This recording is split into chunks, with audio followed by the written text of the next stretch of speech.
visualize some gold streaming down that pipeline.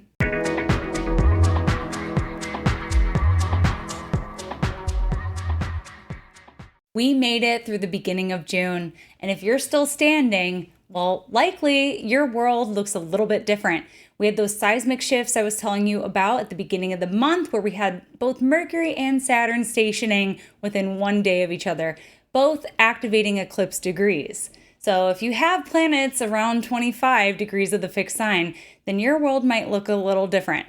I know mine does, but now we're grounding in. We've had some squares from Venus to Saturn, and yeah, we've had some like big what ifs answered for us. And so now that we have all that sort of settled-ish, we have some nice aspects to bring us into the beginning of this week. So we got a couple little nice sextiles here. We've got Venus in a sextile to Neptune, super dreamy, imaginative, very visual, very much just like allowing us to drop into, now that we have the present figured out and now that some things have been shifted around, now we get to start feeling a little bit more optimistic about it. So the other sextile is from Mercury to Jupiter. So this is a very like curious but wide lens opportunity to see something from a larger point of view, like a wider lens, and to start to feel a little hopeful and optimistic about what's around the corner.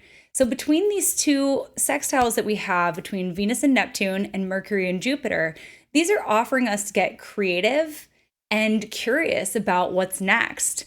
And yeah, so dare to think optimistically and think a little bit, be curious about the magic that's waiting around the corner for us. And yeah, I think also this can help us take some sort of leap of faith. Keep in mind, Jupiter is in Aries, and the opportunity there with Jupiter in Aries is to do the big brave thing. So this is like a leap of faith, feeling positive, feeling hopeful about what's next, and imagining it just covered in glitter with Venus' sextile to Neptune. So that's a little bit about these sextiles starting off our solstice week. And until next time, that's your astrology shot of the day. Bye. So much for tuning in with me today. If you're seeking more support in your astrological journey, be sure to check out my latest offering, Moonrise. It's a monthly astrological meetup centered around chart interpretation and synthesis. It's a place where you get to apply some of those techniques that you learned in class or in books and share this space. It's conversational, it's casual, it's a place where you get to connect with other astrologers, share the language of astrology, learn from myself and others. And for more information about that, you can check out details on my website. Talk to you soon. Bye.